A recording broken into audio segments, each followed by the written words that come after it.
నా క్వశ్చన్ ఏంటంటే ఇప్పుడు అనేక టెంపుల్స్కి మనం చాలా డబ్బులు ఇన్వెస్ట్మెంట్ చేస్తాం. ఇప్పుడు టెంపుల్స్కి డబ్బులు ఇన్వెస్ట్ చేసే బదులు ఎంతోమంది వృద్ధాశ్రమాలు ఉన్నారు, హాస్పిటల్స్ ఉన్నాయి, వాటికి డబ్బులు పెట్టొచ్చు కదా, టెంపుల్స్కి ఎందుకు పెట్టాలి?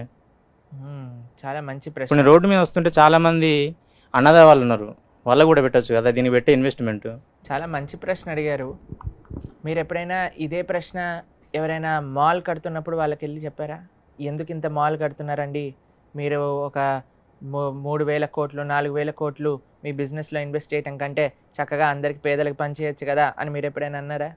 లేదు. ఎవరైనా 1,000 కోట్ల బడ్జెట్ మూవీ తీస్తుంటే, మరి మేము అందరం ఏం పర్వాలేదు, నువ్వు మూవీ తీయకపోయినా పర్వాలేదు, నువ్వు ఆ 1,000 కోట్లు దానం ఇచ్చేయి అని ఎవరైనా చెప్తారా? ఓకే. కానీ కేవలం దేవాలయానికి వచ్చినప్పుడే ఎందుకు మనం పనిచేయాలి? మిగతా ఎవ్వరు పంచినప్పుడు దేవాలయాన్ని దేవుడి దగ్గరికి ఎందుకు ఈ ప్రశ్న వస్తుంది? ఇప్పుడు హాస్పిటల్కి వెళ్తే మన రోగాలు, శరీరానికి ఉన్న రోగాలన్నీ హాస్పిటల్ తీసేస్తుంది, అవునా? తీయచ్చు, తీయకపోవచ్చు, కానీ జేబు అయితే ఖాళీ అయిపోతుంది. కానీ ఆలయానికి వచ్చినప్పుడు, ఆలయము దీన్ని మనం సంస్కృతంలో అన్నామనుకోండి, తెలుగులో కూడా మందిరము అని అంటాం, అంతేనా? హాస్పిటల్ ఎలా అయితే మన శరీరానికి చికిత్స చేస్తుందో, మందిరం మన మనసుకి చికిత్స చేస్తుంది. మీరు ఎప్పుడైనా మీ జీవితంలో ఏదైనా బాధల్లో ఉన్నా, లేదా ఏదైనా కష్టాల్లో ఉన్నా, ఏదైనా మనసు కొద్దిగా ఏమంటాం డిప్రెషన్లో ఉన్నట్టుగా లోగా ఫీల్ అవుతున్నప్పుడు మీరు ఎప్పుడైనా గుడికి వెళ్ళి దేవుడికి దండం పెట్టుకుంటే మీకు మంచిగా అనిపించింది అనే అనుభవం మీకు ఎప్పుడైనా ఉన్నదా? ఉందా? మీకుందా పర్సనల్గా? దానికోసమే గుడి కావాలి. మందిరము అని అంటే మనస్సుకి చికిత్స చేసే ఒక వ్యవస్థ. ఒక ఆలయం వల్ల, ఇప్పుడు సపోజ్ అయోధ్యలో రామాలయం అనుకుందాం, కొన్ని కోట్ల డబ్బులు కట్టి ఆ అయోధ్య రామాలయం నిర్మాణం అయింది. ఇప్పుడు మీకు ఒకటి తెలిసిన, వరల్డ్ లోనే అత్యంత విజిటెడ్ ప్లేస్ గా అయోధ్య మందిరం మారబోతుంది. ఎంతమందికి జీవన ఉపాధి, ఎంతమంది కార్మికులు పనిచేశారు, ఎంతమంది ఇంజనీర్లు, ఎంతమంది ఆర్కిటెక్ట్స్, ఎంతమంది బిజినెసెస్ చేస్తున్నారు. ఇప్పుడు ఎయిర్పోర్ట్ వ్యవస్థ, ఎకానమీ ఎంత పెరిగింది అక్కడ. అది కేవలం ఒక మందిరం అనేది ఏదో అవసరం లేని ఇన్వెస్ట్మెంట్ కాదండి.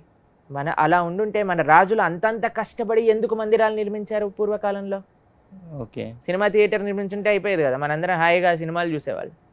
సినిమాకి వెళ్ళి చూసి బయటకు వచ్చాక ఏ మోటివేషన్ రాదు, మనకి డిప్రెషన్ వస్తుంది, అనవసరంగా డబ్బులు తగిలేసాం ఈ సినిమాకి అని.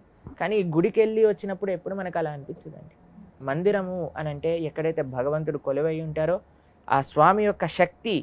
ఒక టెంపుల్, ఇప్పుడు తిరుపతి వెళ్ళారు గీతాంజలి గారు, దర్శనం చేసుకొని వచ్చారు, వెంకటేశ్వర స్వామి హుండీలో డబ్బులు ఇస్తున్నారు. ఎన్ని అద్భుతమైన కార్యక్రమాలు వాటితో చేస్తున్నారు, ఎన్ని లక్షల మందికి అన్నదానం చేస్తున్నారు, ఎన్ని లక్షల మందికి వైద్యం అందిస్తున్నారు, ఎన్ని ఇన్స్టిట్యూషన్స్ నడుస్తున్నాయి, ఎంతమంది ఎంప్లాయీస్ పనిచేస్తున్నారు టీటీడీలో, అవునా కాదా చెప్పండి? కాబట్టి everything has its own role to play. ఇప్పుడు మనం అడిగామనుకోండి, పార్లమెంట్ ఎందుకు తీసేయచ్చు కదా, కొత్త పార్లమెంట్ కట్టడం ఎందుకు, డబ్బులు పంచేయండి. దేనైనా పంచేయచ్చు, ఆ పంచడం మనతో స్టార్ట్ అవ్వాలి. ఇప్పటి నుంచి ఏం చేయాలి అంటే, ఇలా ప్రశ్న అడిగే వాళ్ళందరూ వాళ్ళ జన్మదినోత్సవాలని, యానివర్సరీలని అవి ఇవి చేసుకోవటం ఆపేసి ఫస్ట్ ఆ డబ్బుల్ని పంచండి, దాని తర్వాత భగవంతుడి దగ్గరికి వద్దురు. కానీ మా స్వామి ఏమన్నాడుగా పాపం, ఇలానే నవ్వుతుంటూ ఉంటాడు కాబట్టి అందరు దేవుడిని టార్గెట్ చేయడానికి ప్రయత్నం చేస్తారు. అదే పక్కన వాడికి వెళ్ళి, రే నువ్వు ఇంత పెద్ద బర్త్డే పార్టీ ఎందుకు చేస్తున్నావు, అవసరం లేదు, నీ డాటర్ ఫస్ట్ బర్త్డే చేయటం అని అన్నారనుకోండి, ఇలాగ ఒక్కటి పీకుతాడు. కాబట్టి మనం జాగ్రత్తగా ఉంటాం అక్కడ. కాబట్టి మందిరము అనేది చాలా ముఖ్యమైన ప్రదేశం. మన సనాతన ధర్మానికి కేంద్రం మందిరాలు అన్నమాట. వాటిని చక్కగా మనం నిర్మింపజేయాలి. మందిరం ఏదో భగవంతుడు పూజలు చేసే ఒక ప్లేస్ కాదండి, అది వ్యక్తులు వెళ్ళినప్పుడు ట్రాన్స్ఫర్మేషన్ని కలిగించే ప్లేస్, మార్పుని, మనస్సు యొక్క మార్పు. దాంతోపాటు మీరు చూసారనుకోండి, మందిరంలో సర్వీస్, ఎంగేజ్మెంట్ ఎన్నో ఉంటాయి. కాబట్టి మందిరము అనేది మన సనాతన ధర్మానికి కేంద్ర బిందువు. ఓకేనా? ఓకే, సంతోషం. Thank you.